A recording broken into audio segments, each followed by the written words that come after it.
dear fellow survivor. I'm so honored you're here with me today because today I answer a question that I had for many years myself, and most survivors joining Music Can Heal Me coaching journey have that same question. And that question is, if I feel like my grief has a hold on me, keeping me hostage, how am I supposed to ever free myself and start healing? I mean, rightfully so. That's a question that's best answered with another question.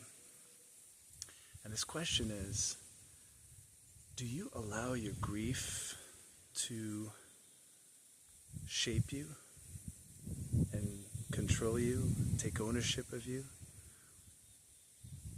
and essentially changing you?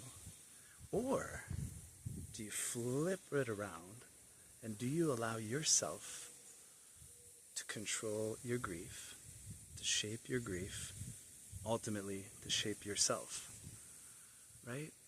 So do you allow your grief to choose for you, or do you choose to change for your grief? Another question would be, does your grief change you, or do you change for your grief? Which one do you allow? Because that makes the difference between healing and staying stuck. So when I was stuck for years, I kept thinking, there's nothing I can do to free myself from my grief. I'm always going to feel the same, think the same, do the same things, or not do the same, like stuff I want to start doing, but I'll never start doing it. So then I realized, wait a minute, I get to choose. I get to choose how my grief will unfold. I don't allow my grief to choose how my journey will unfold. That's why I was stuck for years. So if that's you, and you're not choosing, you're not making a choice, you're not being proactive, and you keep being reactive, then of course your grief is going to keep you stuck longer than it has to. But if you make the choice to choose how your grief will unfold, how you do that is through healing habits. You just choose to do healing habits. That's very proactive. You do it before you need to do them, right? You do them before you start reacting, so that you react less and less and less. The more proactive you are, the less reactive you are. That's healing, right? But if you just decide to stay in an action mode or stagnation mode, emergency mode, well, that's when your grief will choose for you. And you won't like the choice. You won't like the choice. You won't like the results of the choice, because, let's face it, grief is choosing for you, right?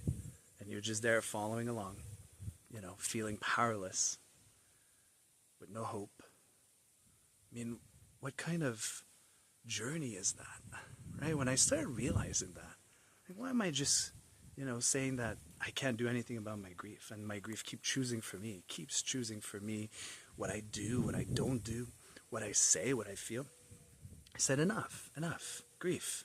You've been in charge long enough, and my mind has been in charge long enough, and I want to be in charge, right? My soul wants to be in charge.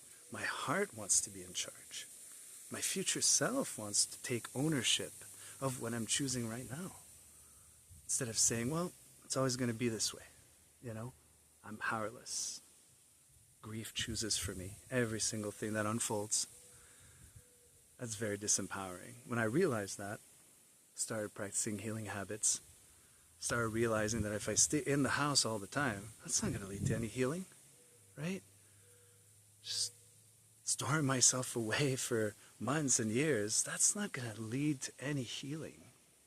So I started, exploring a bit more. And then through these explorations, I started finding who I'm becoming, right? But if you're not exploring new habits, if you're always stuck in reaction mode instead of proaction mode, of course you're going to feel like your grief chooses for you. You won't like what happens. Just like I didn't like what happened, just like so many survivors don't like what's happening, right? But the thing is that it's not happening to you, right? It's happening because you choose to react instead of being proactive. And it keeps happening and keeps happening. It keeps, becoming bigger and bigger and more overwhelming until you make a different choice. Until you start being proactive instead of reactive every single day. And make that your consistent daily healing habit. So my dear fellow survivor, I say this with all my heart. Please take good care of yourself, and may you be filled with music and heal.